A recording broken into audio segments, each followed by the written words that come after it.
እስክንድር ቀለበት አሰርኩ ሲለኝ ያው ቀጥሎ ያለው ስቴፕ ሽማግሌ መላክ እንደሆነ ታውቃላችሁ። ከዛ ቀጥሎ ያለው ስቴፕ ያው መጋባትና አብሮ መኖር ነው። አቅም ያለው ይደግስ የለ። አዎ ስለ ድግስ ሲታሰብ ለእስክንድርም ለእናንተም እቺ መልእክት ሳልናገር ባልፍ ይቆጨኛል። ከኛ ጋር የሚሰራው ኬቲ ኬተሪንግ እና አገልግል በጣም በብዙ ድግሶቻችን ኩራታችን እንደሆነ ደጋግሜ ነግሬያችኋለሁ አይደል? አዲስ ነገር ይዞ መጥቷል። ድሮ ድግሱን አምጥተው ጽድት ያለ ምግብ መጠጥ አቅርበው ነበር የሚያስተናግዱት። አሁን ግን አስቤዛውን እህሉን እኛ እንገዛለን ካላችሁ ከኛ ባለሙያ ብቻ መውሰድ ትችላላችሁ ብለዋል። ባህላዊ ሼፍ፣ ዘመናዊ ሼፍ፣ አስተናጋጅ፣ ሱፐርቫይዘር እስከ ጽዳት ጭምር ባለሙያ ብቻ ከኛ ወስዳችሁ ድግሳችሁን መደገስ ትችላላችሁ፣ እንዲሁም እናማክራችኋለን እያሉ ነው። እንግዲህ እስክንድር ድግስ ካሰብክ ለምሳሌ አንተ ለ100 ሰው ስንት ኪሎ ጤፍ እንደሚገዛ አታውቅም፣ አማካሪ ያስፈልጋል።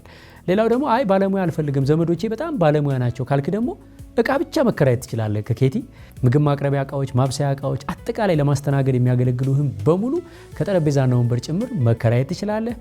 አይ ራሳቸው ይደግሱና ልገላገል ካልክ ስራቸው ነው። አይ እኔ ለሽምግልናው ቀለል አድርጌ በ2 በ3 አገልግል ነው ጉዳዩን የምገለው ካልክ ደግሞ በአገልግላቸው የታወቁ ናቸው። በሀዘንም በደስታም ሁላችሁም ደውሉላቸው። ይሄ ስልካቸው ነው።